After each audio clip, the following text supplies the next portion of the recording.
Welcome. First of all, I just want to say a huge thanks to Rosie, who helped gather a great collection of speakers for us here today. We have a jam-packed 2 hours of presentation for y'all. So it should be really, really good. Hopefully a good mixture of types of work that these artists do and types of industries that they do. So welcome. My name is Shane Griffith. I'm the product manager for Moto. And also Canova, which you'll see a little bit of today here from Greg Brown, my colleague. So the order of the lineup today, we're going to start with a little bit of some research stuff that we're doing on the Foundry side. Greg and Ed are going to come up here and show a couple videos of some things that we're working on. And then we have a whole lineup of various different artists, from freelancers to VFX artists to shoe industry artist, to William, who also does shoes and coding and plugins and things like that. Then Torfrick on the game side of things as well. And then at the end of this, I'm going to bring everybody back up on stage and have Greg Leuenberger come up here. And we're going to conduct a little bit of a panel session about our ideas of where we think the industry is kind of going, kind of more forward thinking, looking out there and reflecting upon what you saw here today. In these presentations. So to kick it off, I'm going to bring Greg up first to talk a little bit about Canova.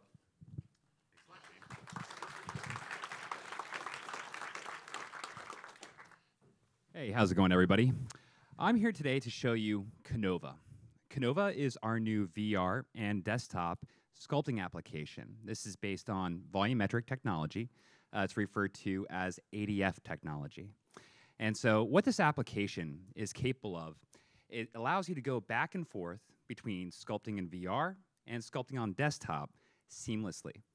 And VR sculpting, I think, is the future of content creation. Being able to actually work in an environment that surrounds you changes the way that you actually perceive an application in general.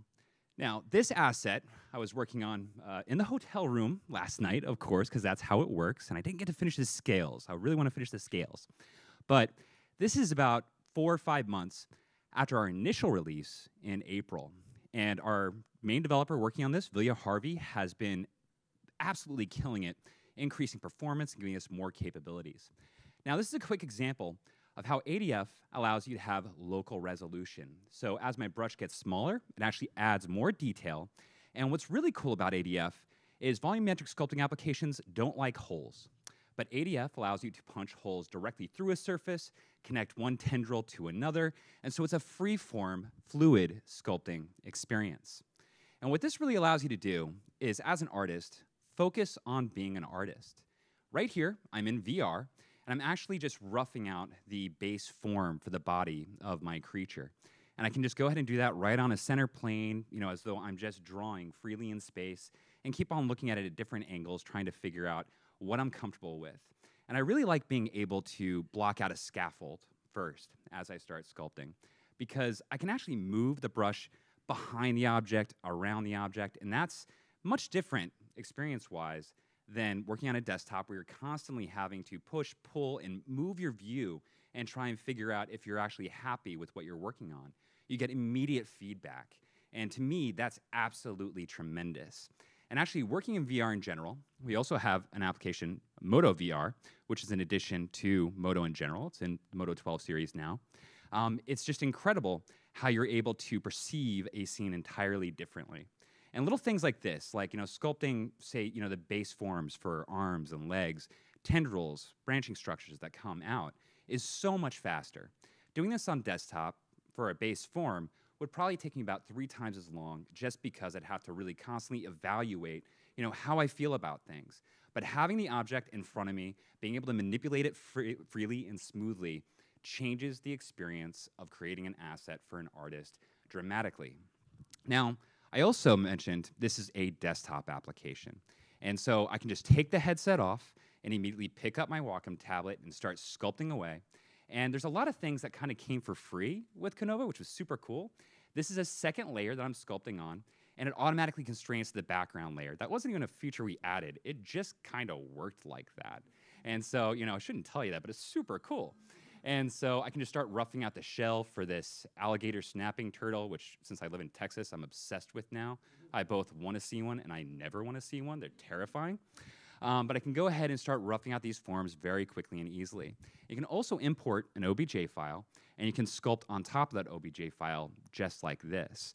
And so we're trying to make sure we create a fluid sculpting experience that you don't have to be technical to use.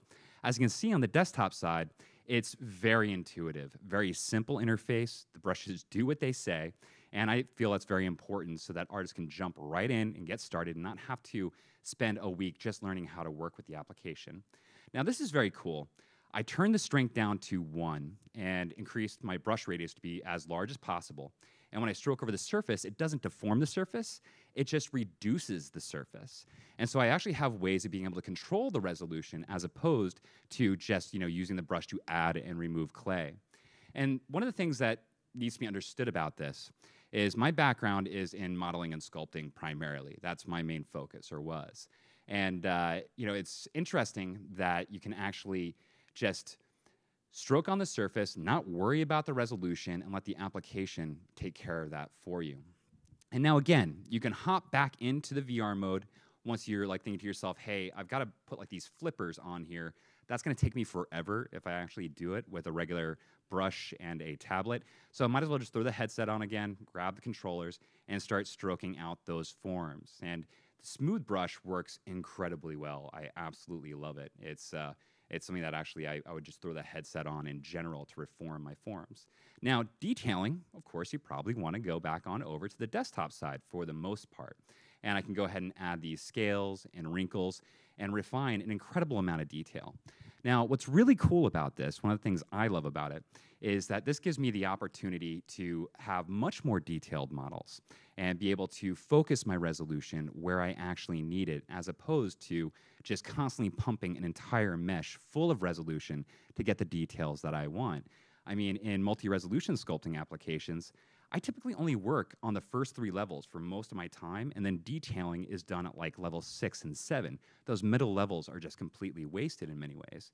And so now this allows me to focus on creating art, not worry about the technical aspects behind it, and just get a result that I desire without having to spend weeks or months really learning how to do it. Just pick it up and go. So Canova is a great example of how we here at Foundry are interested in innovating modeling, because we think ADF technology can be used outside of sculpting as well to actually improve the modeling experience. We don't want you to worry about polygons. We want you guys to just create. So thanks so much. This is Canova. And next we have Ed Ferrari. Thanks, Greg. Wow, thank you, Greg. Wow, Canova is really amazing. And it's available on Steam, early access. It's free, so I encourage everybody to just give it a try. So today I'm excited to present you kind of a quick update, kind of a sneak peek to FlexFuse, which is developed by Daryl Anderson. Daryl Anderson he's the co-creator of Mesh Fusion. So this image is basically showing everything here was basically derived from that top leftmost mesh, that kind of soft Catmull-Clark mesh, like surrounded by that green wireframe cage. And FlexFuse is all about rapid design ideation, iteration, and just flexible modeling. So here I'm just going to show a quick demonstration of a cube, and this cube is basically a frame. And within the frame, there's this Catmull-Clark procedural mesh, and you can see we have some pretty nice edge bevels that are made procedurally. And the actual cage, this green wireframe, it's a standard mesh. So when I manipulate that at the edge level or polygon level, the procedural Catmull-Clark mesh in the center kind of goes along for the ride. We also have this nice handle, which kind of controls the procedural edge bevel. And it's nice because now, when we adjust the elements on the standard mesh, the green wireframe, everything just works. So all of the standard modeling tools in Modo work. And also the procedural edge bevels are all controlled with selection sets. So as I remove those edges from selection sets, they lose their procedural edge bevels, but nothing breaks. Everything just kind of works. So it's incredibly robust. And if I adjust the procedural edge weighting with those handles, everything just works. We do get some n-gons, which you can see when we introduce the selection set to that edge right there, but there's no breaking really, and we can actually control all of the edge weighting individually. So there I'm just adjusting the weight by with a weight map. So that's just Shift W, slide in the viewport, and it just works. So here I've added everything back to the selection set that controls the edge beveling, and I've just used Moto's standard add loop tool to add a loop right there in the center. Now it didn't inherit the selection set, so at first it was not actually getting the procedural edge bevel. So I added that manually. But it's nice because if you saw that for a split second, it was kind of like an organic curve, but then just adding it to the selection set made it gave it that nice faceted bevel. So here I've just created this kind of like blocky Tetris shape, that L shape, and I'm just selecting some edges and removing them from the selection set. So now we have some curvature, and I can still control the edge bevel there. So this is all about just box modeling. If you look at that green wireframe mesh, this is just simple mesh manipulation.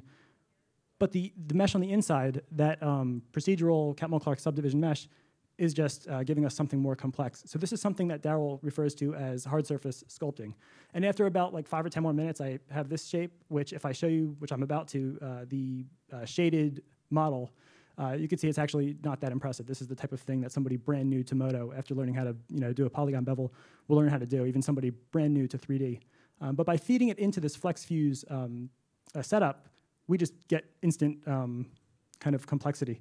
So here I'm showing the material tag system where any mesh that's this kind of reddish-orange color actually gets polygon bevels. So we're getting those panels for free. That's all from the reddish-orange color.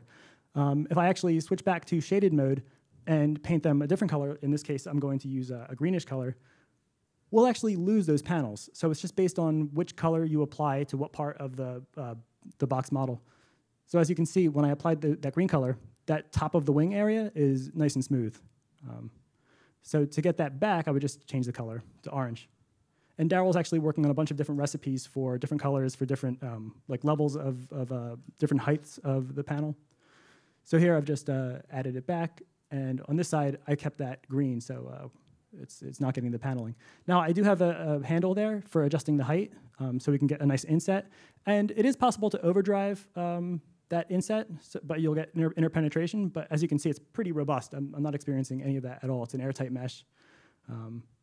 And if I go back to that shaded mode, you'll see exactly how simple that is. So we're getting a lot for free, just by using Moto's standard tools. So here's some experimentation that Daryl's been doing. He's getting a lot of like inset panels, ribbing, just tons of just variation from really simple meshes, as you can see in the top row there. Yeah, so it's just really good for rapid design iteration. I just thought I would show this again. And here's just to show you just the framework and the lattice work that Daryl's getting. And this is just super fast and just super impressive to see Daryl work with. So I'm really looking forward to getting this in your guys' hands. This is going to be available very soon. And yeah, I can't wait to see what you guys create with it. Thank you. Thanks, Ed. Thank you. So yeah, both Canova and FlexFuse, which you saw there, are research projects that we're doing right now to really explore a couple different avenues. What you could do on one hand with volumetric modeling, as you saw there with Canova, in both a desktop mode and a VR environment. And then with FlexFuse, we're really exploring how we can iterate upon your traditional box modeling techniques and do things more procedurally or generatively based off the original artist intent. So the artist can on both examples, really focus at just creating that base form, that base shape, the base silhouette, which is most important when you're looking at the pure artistic part of the process.